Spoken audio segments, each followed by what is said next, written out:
क्या आपने कभी किसी ऐसे परिंदे के बारे में सुना है जो हवा में एक जगह रुक कर उड़ सकता है, जो इतना छोटा हो कि तुम्हारे हाथ की हथेली में समा जाए?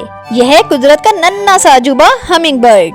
हमिंग बर्ड का ताल्लुक अमेरिका के बड़े आजम से है। खास तौर पर जनूबी और वस्ती अमेरिका में ये परिंदे सबसे पहले देखे गए। ये परिंदे दुनिया के सबसे छोटे परिंदों में शुमार होते हैं। कुछ हमिंग बर्ड्स का वजन सिर्फ 2 ग्राम होता है, यानी एक सिक्के से भी हल्का। इनकी सबसे बड़ी खुसूसियत इनके पर या विंग्स हैं। हमिंग बर्ड्स अपने परों को 1 सेकंड में तकरीबन 50 से 80 बार फड़फड़ाते हैं। इसी वजह से इनके उड़ने से एक हम जैसी आवाज आती है, जिसकी बदौलत इन्हें हमिंग बर्ड कहा जाता है।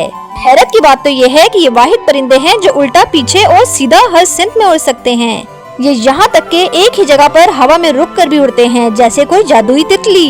हमिंग बर्ड्स का पसंदीदा खाना फूलों का रस या नेक्टर है। ये दिन भर फूलों से रस चूसते हैं और एक दिन में हजारों फूलों पर जाते हैं। इनकी ज़बान लंबी और नलकी की तरह होती है, जिससे वो रस को चूस लेते हैं। कुदरत के सबसे बड़े पॉलिनेटर्स यानी फूलों की अफजाइश में मदद करने वाले परिंदे हैं। हमिंग बर्ड का दिल एक आम परिंदे से कई गुना तेज धड़कता है। जब ये उड़ रहे होते हैं तो इनका दिल फी मिनट तकरीबन 1200 बार धड़कता है, जबकि आराम के वक्त ये रफ्तार कम होकर सिर्फ 50 धड़कन फी मिनट रह जाती है। ये तेज धड़कन इनके ताकतवर उड़ान के लिए तवानाई फराहम करती है। दुनिया में 330 से ज्यादा इकसाम के हमिंग बर्ड्स पाए जाते हैं। इनके परों के रंग सूरज की रोशनी में कौसे कज़ा की तरह चमकते हैं, कभी सब्ज, कभी नीला, कभी सुर्ख, कभी सुनहरी।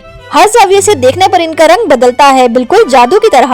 हमिंग बर्ड्स की जिंदगी बहुत नाजुक होती है। इन्हें रोजाना अपनी तवानाई के लिए इतना रस चाहिए होता है जितना इनके वजन से 10 गुना ज्यादा हो। ये नन्हा सा परिंदा हमें ये सिखाता है कि छोटा होना कमजोर होने के बराबर नहीं।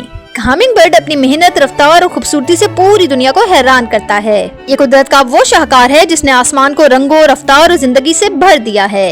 अगर आपको ये नन्हे परिंदे की कहानी पसंद आई हो तो वीडियो को लाइक, कमेंट और शेयर करना ना भूलिएगा और चैनल को सब्सक्राइब करना तो बिल्कुल ना भूलिएगा।